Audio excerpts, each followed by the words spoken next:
Steve Harvey had been hosting Family Feud for over 18 years, and throughout that extensive tenure, he had witnessed an extraordinary spectrum of human behavior, emotion, and revelation unfold on his stage. From contestants who delivered responses that defied comprehension to families who displayed moments of profound connection and mutual devotion, he believed he had encountered every conceivable scenario that could transpire during a live television taping. However, on a Wednesday afternoon in March 2025, something occurred that would fundamentally challenge his understanding of betrayal, deception, and the complex moral landscape of human relationships. The Davidson family from Nashville, Tennessee, stood ready to compete against the Cooper family from Seattle, Washington, and what commenced as a routine game show taping would transform into one of the most morally complex and emotionally devastating moments in the program's extensive history. If you appreciate stories about truth emerging from darkness, the consequences of deception, and the importance of honesty even when it destroys relationships, please take a moment to engage with this content by selecting the like option and subscribing to our channel for additional powerful narratives that illuminate the critical importance of integrity and accountability in all aspects of life.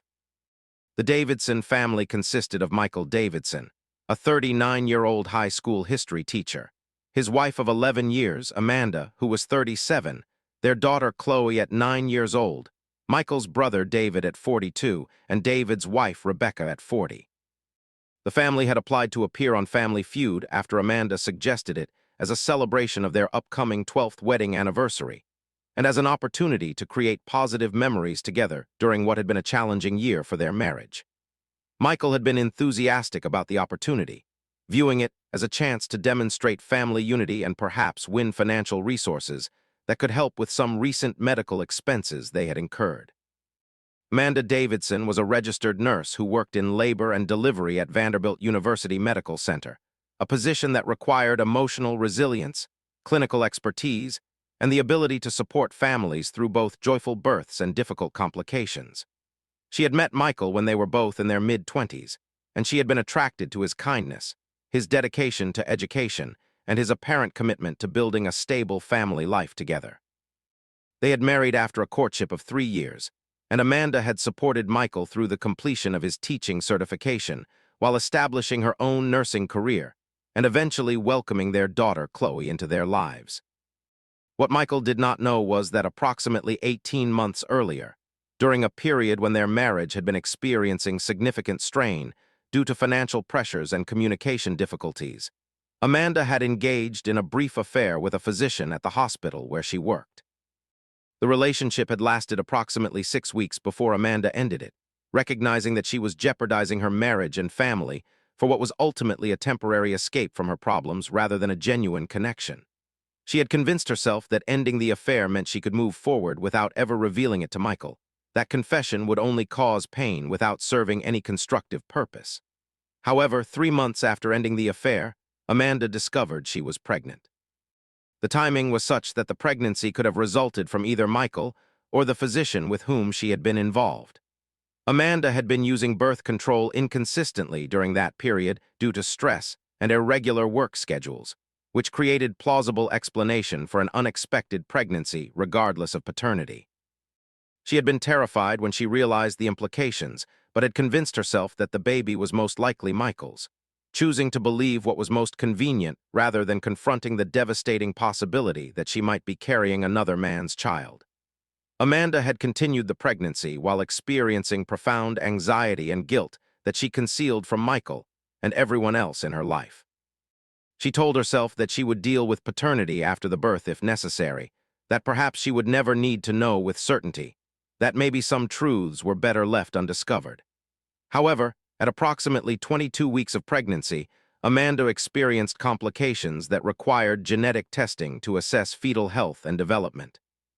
The testing process included analysis that could definitively determine paternity, and Amanda had requested this information from her physician, telling herself she needed to know the truth.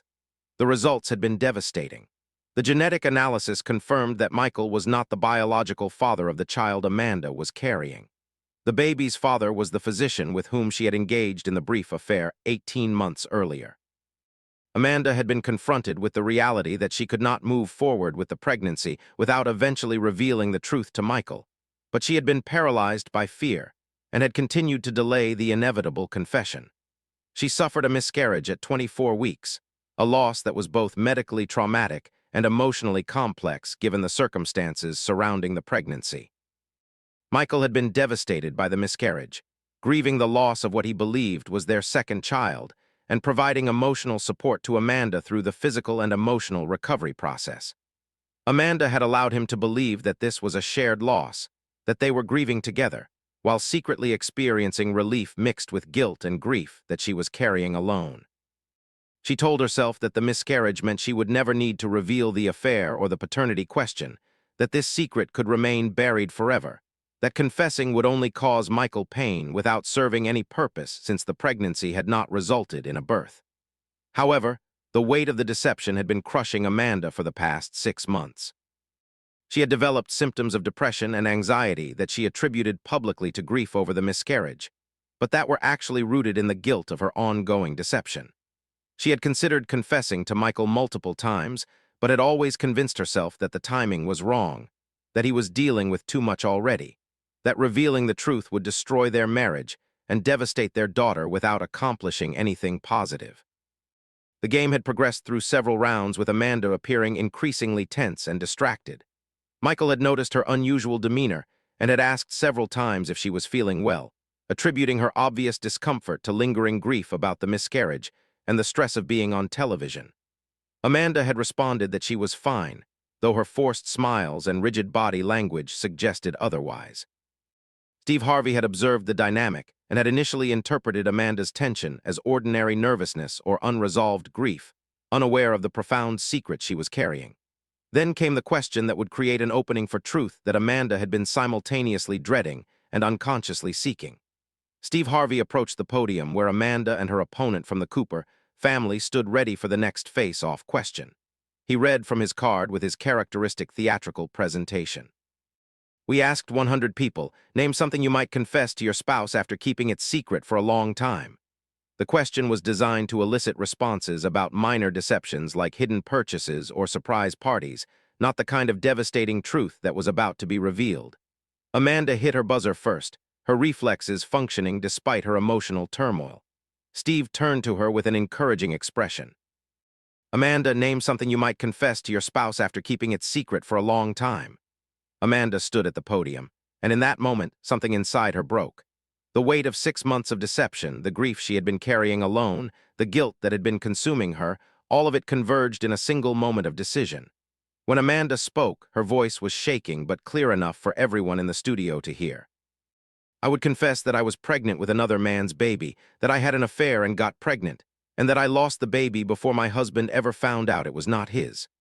The words tumbled out in a rush, as if once they started flowing she could not stop them, and when she finished speaking, she looked directly at Michael with an expression that combined terror, relief, and profound sadness. The studio went absolutely silent. The kind of complete, profound silence that occurs when hundreds of people simultaneously stop breathing, when time itself seems to pause, when the normal ambient sounds of a television studio disappear entirely. Harvey's face registered shock so complete and genuine that it transcended any performance or hosting persona. His mouth opened slightly, his eyes widened, and he looked from Amanda to Michael and back again, as if trying to process whether he had actually heard what he thought he had heard. Michael stood at the family podium looking as if he had been physically struck. His face went through a rapid progression of expressions that reflected his mind, attempting to process information that made no sense within his understanding of his life and marriage. Confusion gave way to comprehension, which then transformed into a pain and betrayal so profound that it was physically difficult for those watching to witness. His hands gripped the podium as if it was the only thing keeping him upright, and his voice, when he finally managed to speak, came out as barely more than a whisper. What did you just say?" Amanda was crying now, tears streaming down her face as she looked at her husband. "Michael, I am so sorry. I have been trying to find a way to tell you for months. I had an affair 18 months ago. It was brief and I ended it, but I got pregnant and I did not know if the baby was yours or his. When I found out it was not yours, I did not know how to tell you. Then I lost the baby and I thought maybe I would never have to tell you, but I cannot carry this secret anymore. I am so sorry." The audience erupted into chaos. People were gasping, exclaiming in shock, some standing up from their seats in disbelief. Michael's brother David had moved closer to Michael as if preparing to physically support him if he collapsed. Their daughter Chloe, who was standing at the family podium, looked confused and frightened by the obvious distress of both her parents. Steve Harvey held up both hands requesting silence, and when the studio quieted, he addressed the situation with visible effort to maintain composure. "We need to stop this game immediately. This family needs privacy to deal with what just happened." His voice was firm, but reflected the genuine shock and distress he was experiencing at witnessing such a devastating revelation. He turned to Amanda with an expression that combined sympathy and profound disappointment. "Amanda, I understand that you have been carrying this secret and that it has been weighing on you. But I need you to understand that choosing to reveal it here on this stage, in front of all these people and in front of your daughter, that was not the right way to handle this." Amanda nodded, still crying. "I know, I did not plan to say it. The question just triggered something and the words came out before I could stop them. I know I should have told Michael privately months ago, but I kept convincing myself that since the pregnancy ended, maybe I did not need to tell him at all. But the guilt has been destroying me, and when that question came up, I just could not keep lying anymore." Steve turned to Michael, who appeared to be in a state of shock. "Michael, I cannot imagine what you are feeling right now. I want you to know that we are going to stop production and give you and your family privacy and support." Michael finally seemed to regain the ability to speak, though his voice was hollow and distant. "She had an affair. She got pregnant with another man's baby. She let me grieve a miscarriage that I thought was our child, but it was never mine. She has been lying to me for 18 months. Everything I thought I knew about my marriage and my life was a lie." Steve's expression reflected deep compassion mixed with an acknowledgement of the complexity of the situation. "Michael, what Amanda did was wrong. The affair was wrong. The deception was wrong. Letting you grieve a pregnancy that was not yours without telling you the truth was wrong. You have every right to be devastated and angry. What I am going to do right now is make sure you have space and support to process this away from cameras and audiences." He turned to Amanda again. "Amanda, you said you could not carry the secret anymore, and I understand that guilt can become unbearable. But the way you chose to relieve that guilt, by confessing publicly on a television show, that choice caused additional harm. Your husband is learning about this betrayal in the most public way possible, and your daughter is witnessing her parents' marriage fall apart on national television. Those are consequences of your choices that you need to acknowledge and take responsibility for." Steve addressed the production team. "We are done with this taping. Get the Davidson family separate spaces where they can have privacy. Make sure there is professional support available if they need it, and make absolutely certain that their daughter has someone with her who can help her process what she just witnessed." He turned to the Cooper family with sincere apology. "I am so sorry that your Family Feud experience has turned into this. We will have you back, all expenses covered, for a proper game." Steve then addressed the studio audience with absolute seriousness. "Ladies and gentlemen, what you just witnessed was a woman confessing to infidelity and deception in the most public and harmful way possible. I'm asking all of you, out of respect for this family, and especially for that little girl who just heard her mother confess to betraying her father, please do not share this on social media. Please do not gossip about what you saw. These are real people dealing with real devastation. They deserve privacy and dignity as they navigate this crisis." The audience murmured their agreement, many people visibly upset and emotional from witnessing such profound pain and betrayal. Steve approached Michael one more time before leaving the stage. "Michael, I want you to know that what Amanda did is not a reflection of your worth or adequacy as a husband. People make choices to betray their partners for all kinds of reasons, and those reasons are about their own character and weaknesses, not about anything lacking in the person they betray. You did not deserve this." Michael nodded, but appeared unable to fully process Steve's words. He was still standing at the podium, gripping it tightly, as if it was the only solid thing in a world that had just completely shifted beneath him. David and Rebecca moved to either side of Michael and gently guided him off stage. Amanda stood alone at the podium where she had delivered her confession, crying and looking utterly lost. Steve gestured to a female production assistant.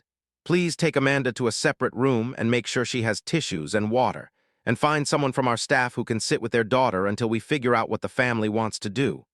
The episode never aired. Steve Harvey personally ensured that all footage was permanently destroyed, recognizing that broadcasting such a devastating moment of betrayal and revelation would serve no constructive purpose and would only compound the harm to everyone involved, particularly to Chloe, who had witnessed her mother's confession. The production company reached out to both Michael and Amanda through separate attorneys in the days following the taping to confirm that the footage would never be seen publicly and to offer any support or resources they might need. Michael filed for divorce within 3 weeks of the Family Feud taping. The revelation of Amanda's affair and the deception surrounding the pregnancy had destroyed any foundation of trust that their marriage had been built upon. Michael's attorney ensured that the divorce proceedings acknowledged Amanda's infidelity and deception, though Michael chose not to pursue a contentious custody battle for Chloe's sake, instead working toward a co-parenting arrangement that prioritized their daughter's well-being despite his profound hurt and anger. Amanda faced consequences that extended beyond the dissolution of her marriage. The physician with whom she had engaged in the affair was made aware of the pregnancy and miscarriage, information that created professional and personal complications for him as well. Amanda also had to address the impact of her public confession on her daughter, working with a child therapist to help Chloe process what she had witnessed and to understand in age-appropriate terms what had happened to their family.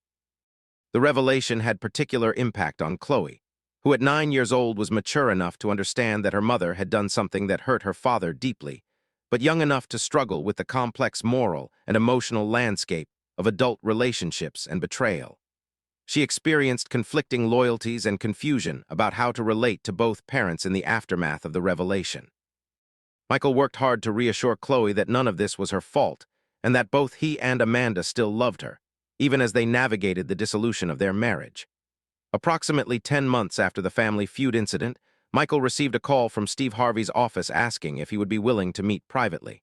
Michael agreed, feeling that Steve had handled the devastating situation with as much grace and compassion as possible under impossible circumstances.